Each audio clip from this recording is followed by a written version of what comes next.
Hi, I'm Jonathan Fields, and this is Good Life Project. My guest today is Jan Rouge, who has a pretty extraordinary career in the publishing world and has made a really recent transformation, founding a new company which is out there designed to really go much deeper into people's lives and change their lives, called Mequilibrium. We're going to talk to her about that journey, some of the big moves and pivot points that have led her to this place, and what she's really up to now. So Jan, it's great to have you here with me. Thank you. It's great to be here. Cool. So I want to really talk about what you're doing right now, but let's take a little bit of a step back, because you have an extraordinary career in the media, founding, growing magazines, selling them into larger organizations. Give me just a bit of a thumbnail about where you've come from to get to this place. Well, first of all, I will tell you that I often feel like everything I've done has prepared and led me to what I'm doing now, which is a good way to feel in life in general. So I started in, I've been a media entrepreneur for years, and I've been blessed to work in health and wellness, fitness, wellness, holistic health, all these themes that are so important to consumers, whether they know it or not, by the way. I have, been, as I said, blessed to be able to work in a space that I love, and watched media evolve over the last 10 years. But before that, I actually started in the field in publishing, and learned books and magazines and newsletters and television, and then digital, and now we're everywhere, multi-platform. So yeah, I mean, so you've really been through just this extraordinary evolution. It's true. Because true. It was pretty much books and magazines when you... When I started, yeah, there was TV, right. There was cable, and cable was kind of the upstart. Then web was the upstart. Right. Now mobile's the upstart. Back when web TV was going to be like the next big thing, and then it vanished. Exactly. So, and but more than that, I think I started out working in bigger companies, bigger media companies, which is a great way to learn. Right. And I got, I was lucky because I got early on recruited to startups and young businesses, people who are not scared to take a risk and try something new, and I just love that. That to me, to be building something, in a field that you love is a great thing. And for me, working in health and wellness, which can make a real difference for people, is so much better than making shoes or making today's the newest fashion. So I think it's great. Yeah, one of my curiosities when I meet somebody like you who's been through sort of like a series of startups, is there's a unique mindset that goes into being able to go into something and basically almost white canvas and say, okay, I love this, rather than this is scaring the pants off of me. Mm-hmm. Is that something that is just innate to you? Is that something that you've sort of like developed or built, this ability to go to that place that terrifies most people and just love it and sort of like thrive in that type of environment? It's interesting. I mean, we should ask the, some of the brain scientists about this. Yeah. We know that there are certain parts of our brain that, sort of contribute to our risk tolerance. Right. But I do, and I think I am wired that way. I enjoy the creativity. Some people are stressed by an open page.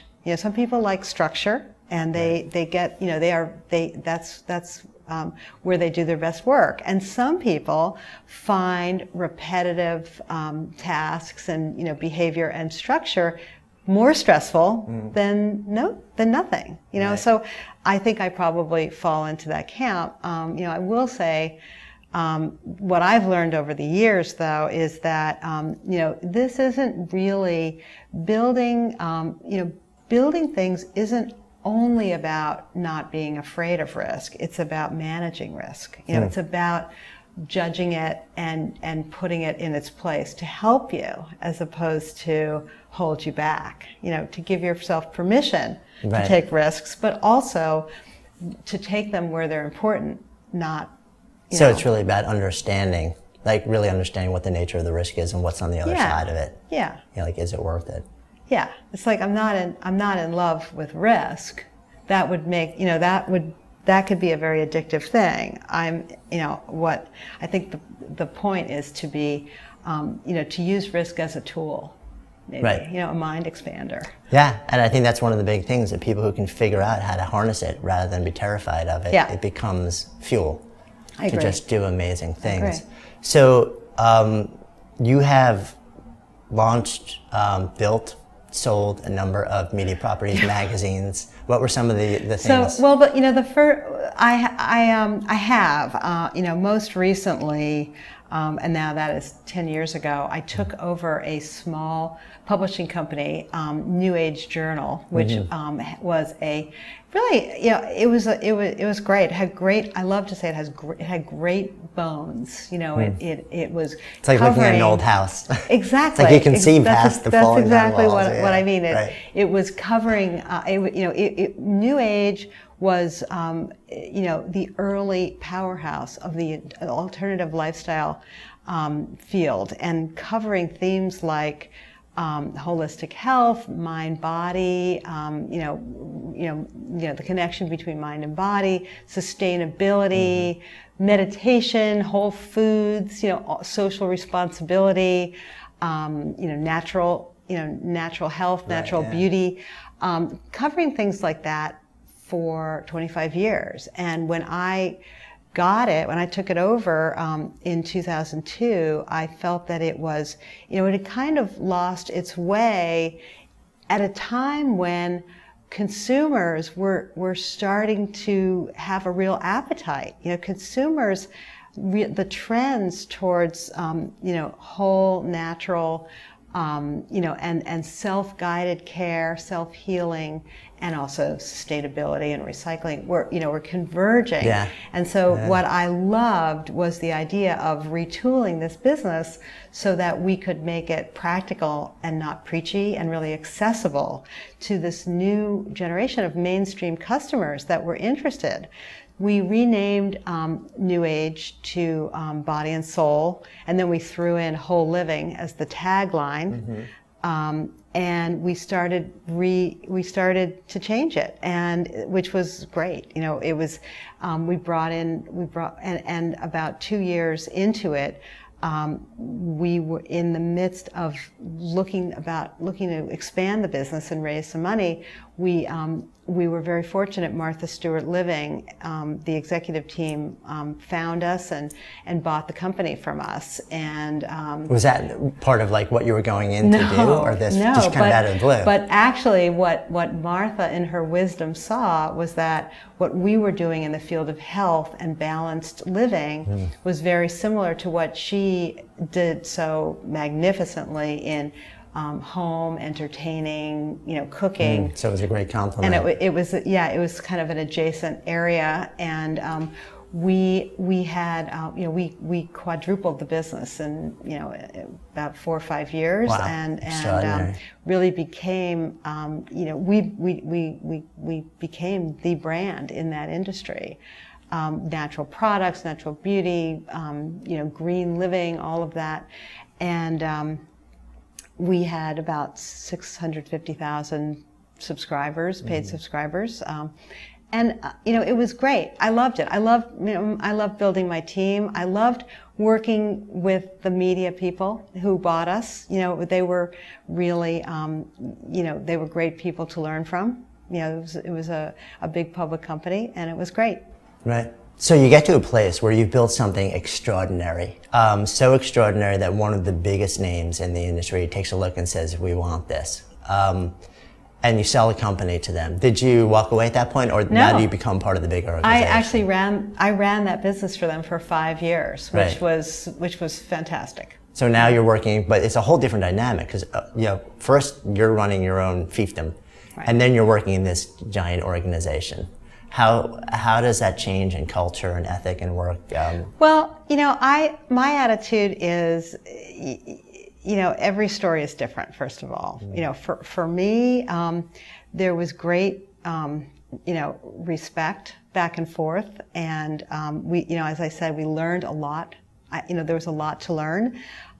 We, in particular, learned about design and brand packaging from the Martha Stewart Living Omnimedia team, and our goal was to do in our area, in our market, what they did so successfully in theirs. Yeah. And basically I used to call it Martha best practices. We wanted to apply that, and but at the same time, what's really exciting about building a business is building the team and building the culture, right. and totally so that when you are in the when you were in our offices, you knew that these people, everyone, down to a man or a woman, everyone was right for this business, belonged to right. this culture.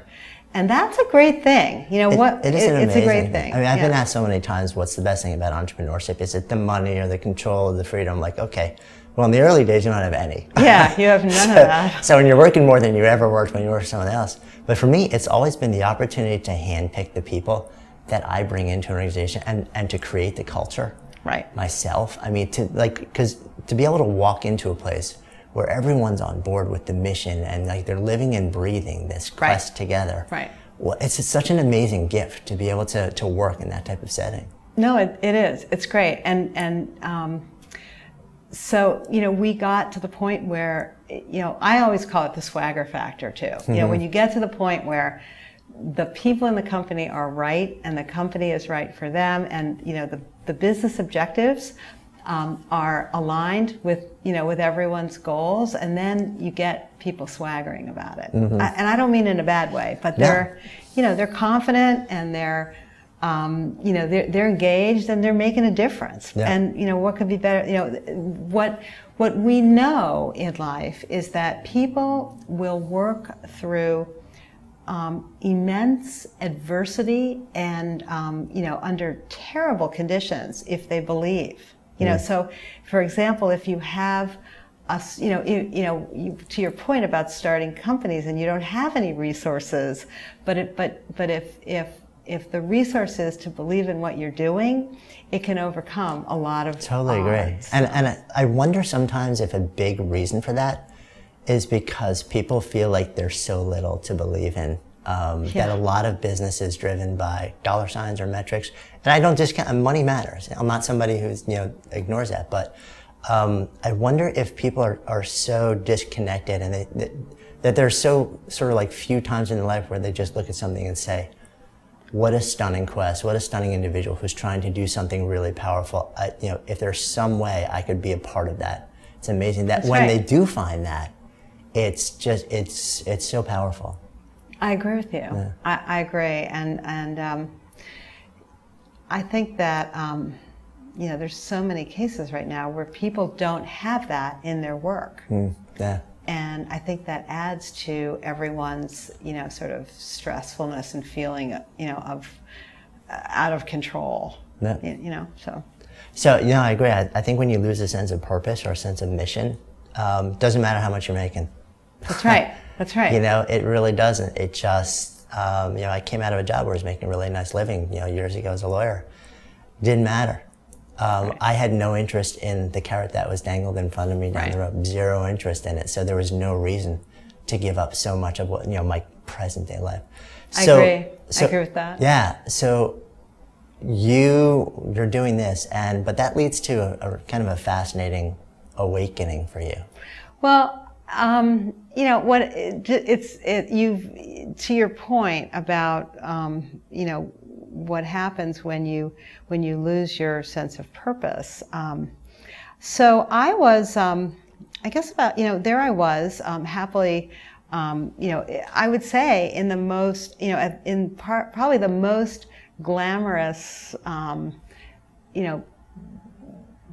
job and sort of perch from what I'd been doing in publishing and media and startups and new companies. I was at a fairly high level and really enjoying the scene, the media scene, and I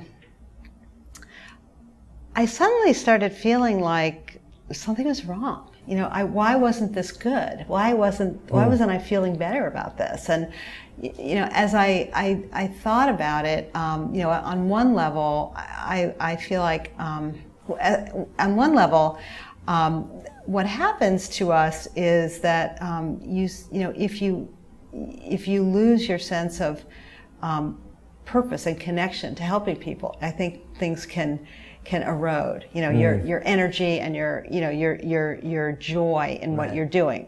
So, you know, there I was, and I was really probably in the most successful situation that I had ever been in. And as I said a minute ago, I was starting to feel stuck, and I was feeling like, so, you know, I was feeling robbed of my energy, and I kind of felt like I was like, when I was on stage, I was fine, you know, but then when the lights went out, I was like, oh, what's going on here? And you know, I just didn't feel good. I was rushed, I was commuting, I was traveling a lot, and I started to look around me too, and I realized that, you know, everywhere I looked, people were complaining about, you know, long hours, long commutes, you know, how do we have dinner with the kids?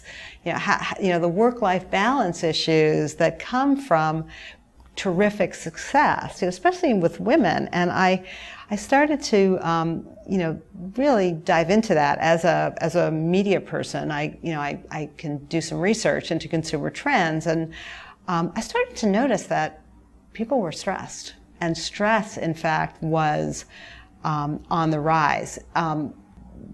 Women's response to information about stress, for example, was starting to rival their appetite for diet information, which is like unbelievable, because usually dieting trumps everything. You know, everyone wants to hear about a good diet.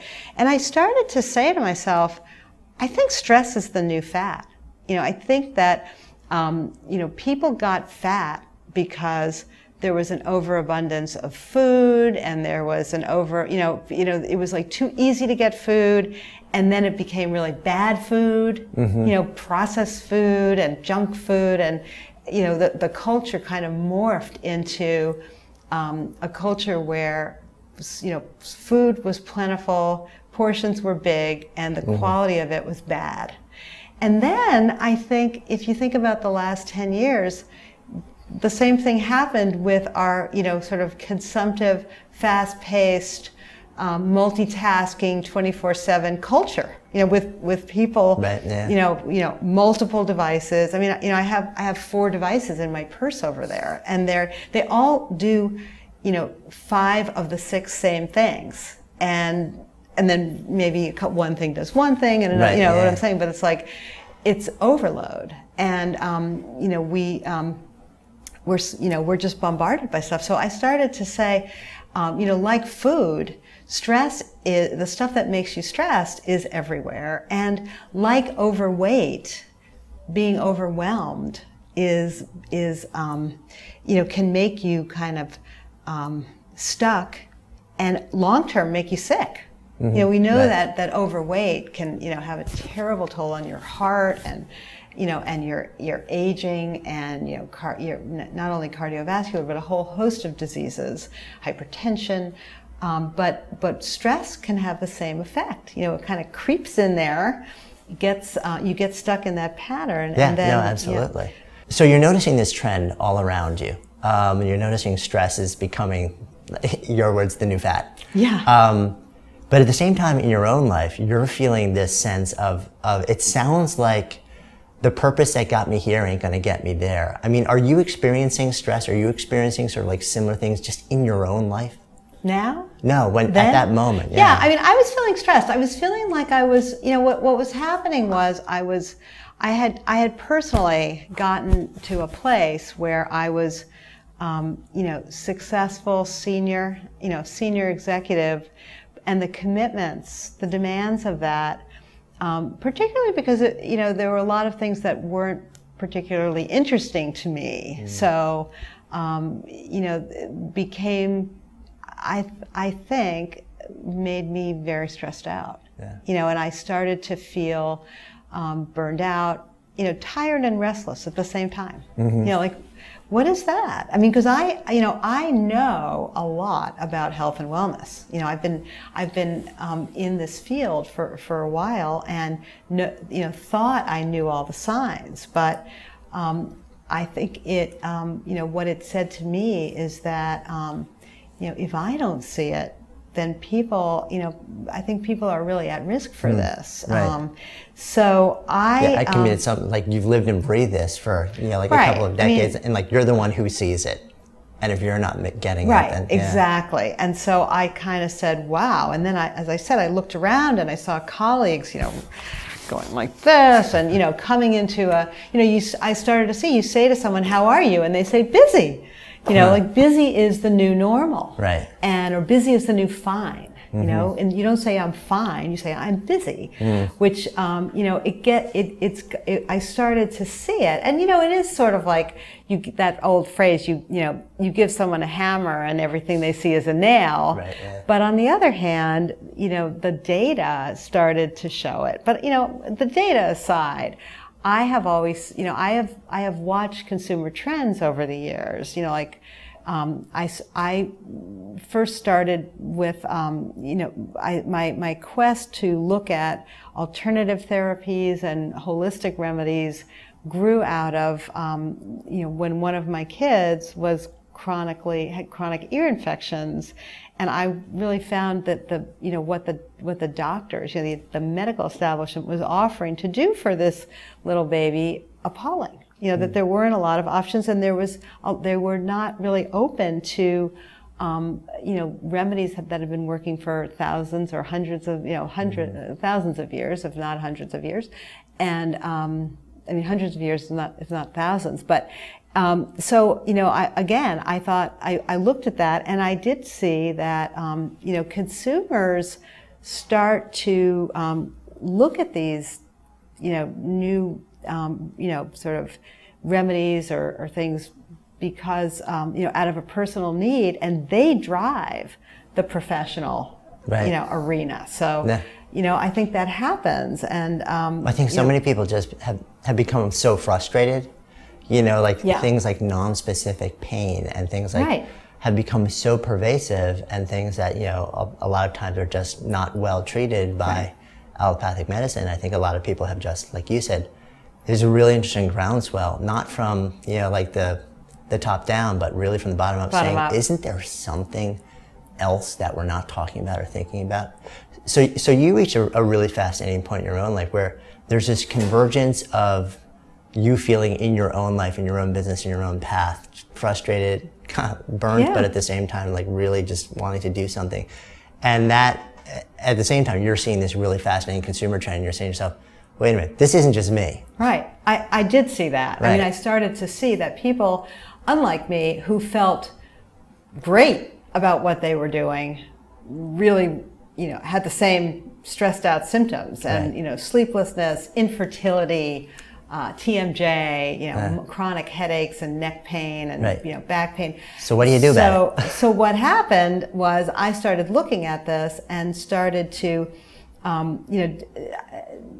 put the seeker in me, to the front and said, well, what's interesting here is that if you look at the common treatments for stress, they're not really effective.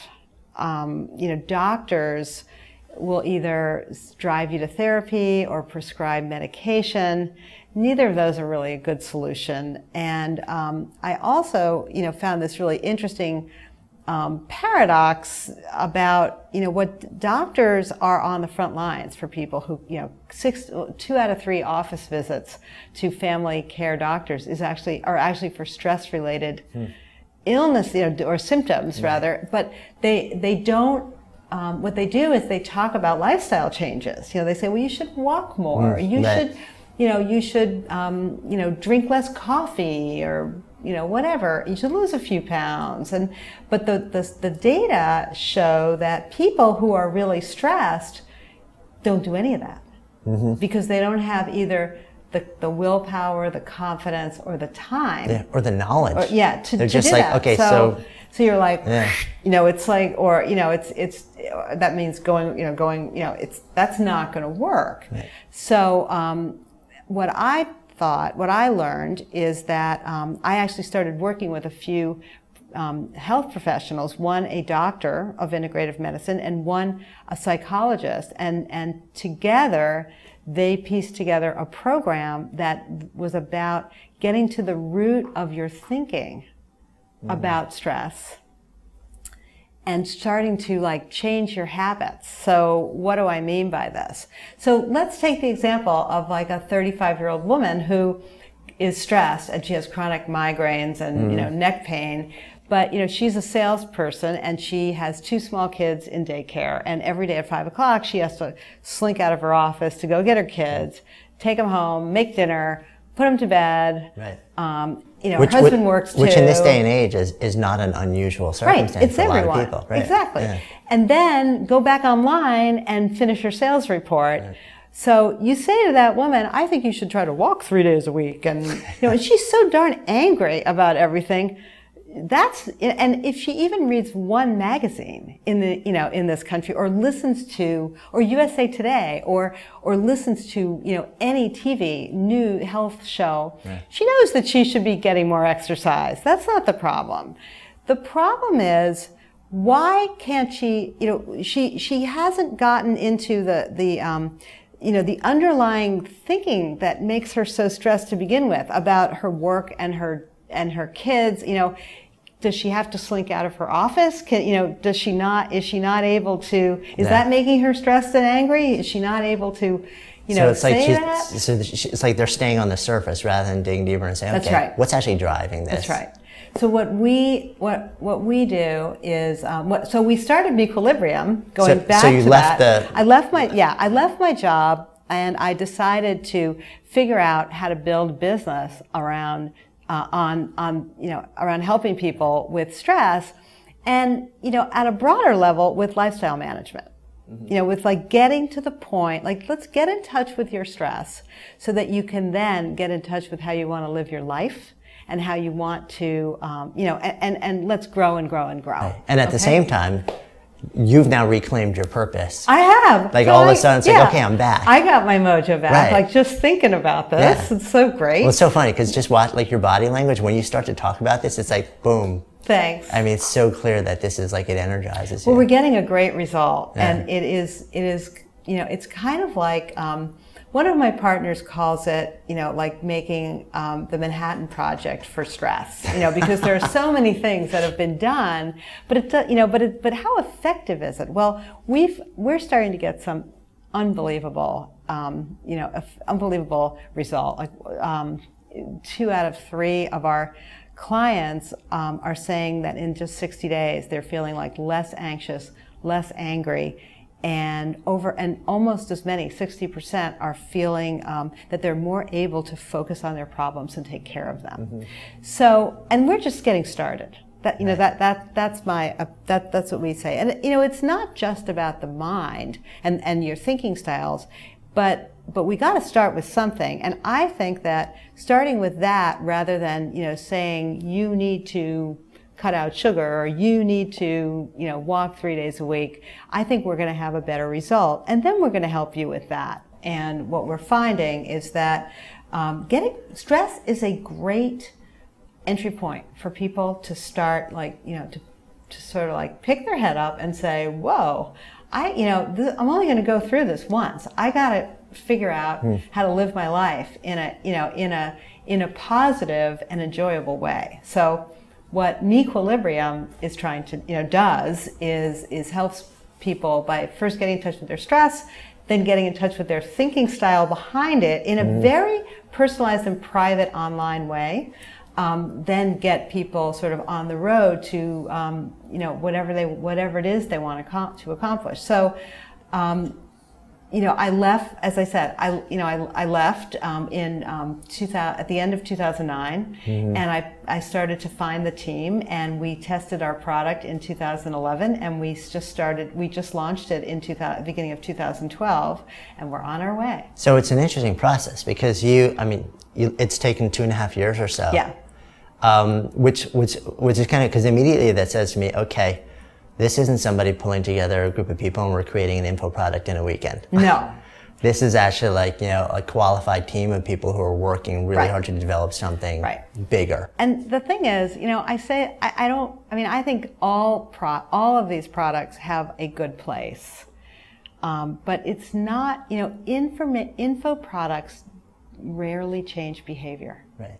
For some people, and I know some people, just getting the thought in their head, the concept in their head, is enough. But for most people, we deal with a world, I've worked with, tens of thousands, hundreds of thousands of women in media, who are interested in wellness, and, they have 20 self-help books on their bed, on their bedside, on a bedstand. And, it's sort of like, at some point you have to say, okay, but let's build something that we can help people constantly calibrate with. And what's interesting, so what my vision was that online, consumer adoption of online technology, their computers, their iPads, their phones, would now make it possible that we can help you reinforce what you want to learn to do, and even make it fun, like with a game. So that's the world. So that's the world we get to live in now, which is, like, hooray. So let's do that. And what we've been doing, the reason, it would have been easier to just create an ebook. Right.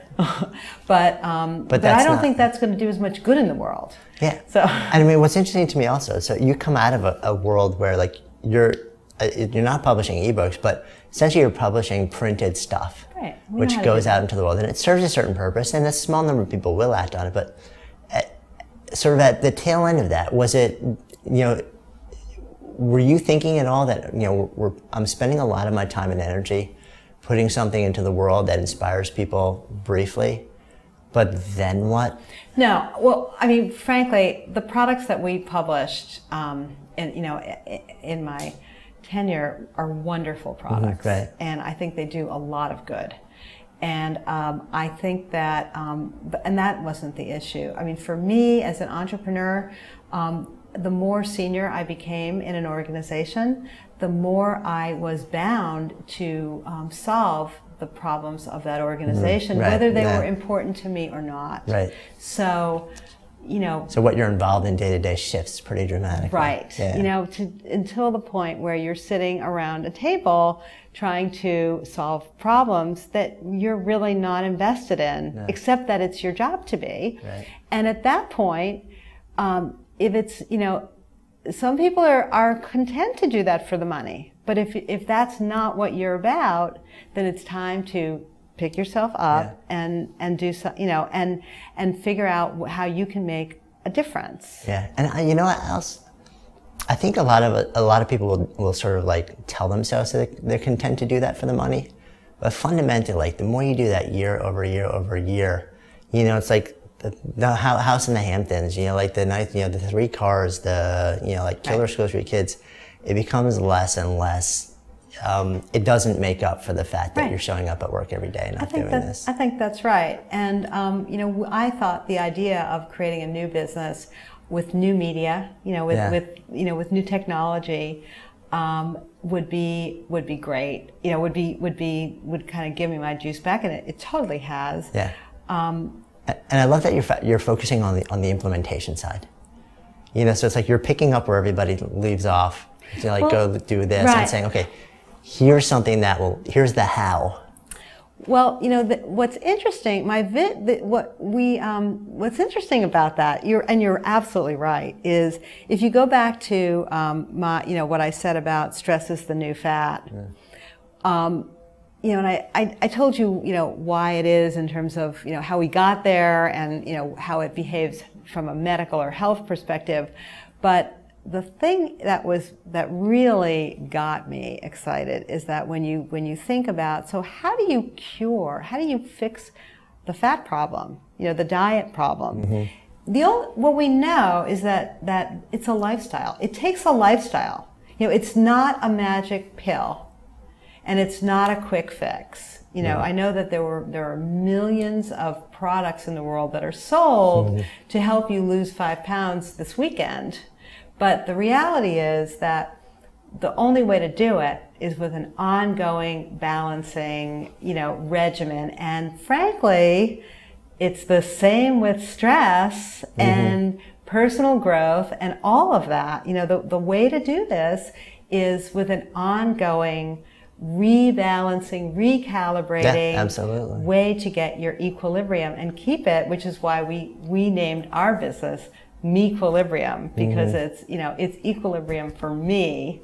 And we have this, whenever anyone starts our product, the first thing that happens is that we ask them a lot of questions and we give them a personalized profile of their stressors and their lifestyle behaviors and what's good, what's their strengths and what are their vulnerabilities, and a MeQ score. And that Daniel Goleman's talked about, EQ and the social quotient, and but I think, and there's a green quotient, but I think the MeQ is also an important barometer, and that's what we intend to work with. Yeah, and I love it also because you take something that's fairly amorphous and you create a metric around it. Exactly. And we love to see progress.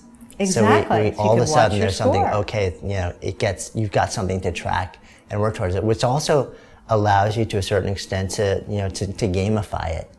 Because there's something that you can you work towards and shoot, and the way we're wired, that really, it makes a difference. I agree. So at this point in the business, I mean, obviously you're lit up doing this. It looks like you're just having a blast doing it. Where do you want to take this? What's the big vision? It's very important to have a big vision. Yeah. So my vision on this is that what Me-quilibrium will do is we intend to own the ecosystem around stress. And by doing that, support people and other businesses that are sort of coexisting with us. Now, what do I mean by that? When we have a customer who we understand their MeQ score and they are working with us and they're starting to get better, just because they found us because of stress, they may have sleep needs, they may have pain needs, they may have fitness needs. We intend to have partnerships with all those companies, and help their customers with their stress, and help our customers, with whatever, fitness or diet or whatever, by, coexisting and growing. And, as I said, the second point is that stress is I'm finding that stress is a very socially acceptable way for people to say, I'm not really getting what I need right now. It's like if you go up to someone and say, are you really comfortable, are you doing what you want and feeling good about everything? They're like, whoa, who is this person? But if you say, are you stressed?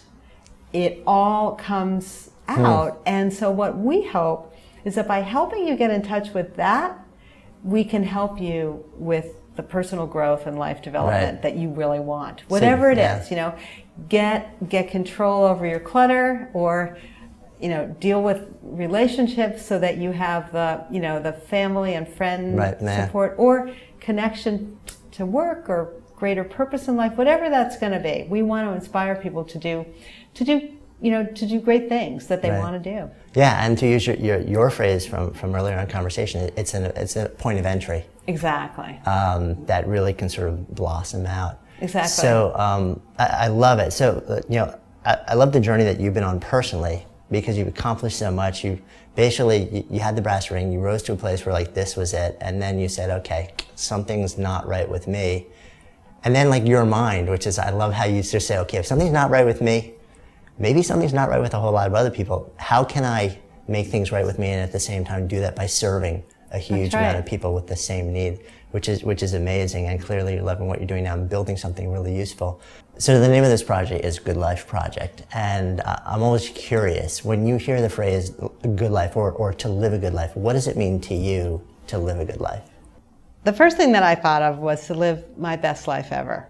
And what I think that means is being connected to what you're doing, a sense of purpose in your life that is fulfilling to you, and and then connection, to your, to a circle of friends and family, and then mastery over what what's important to you.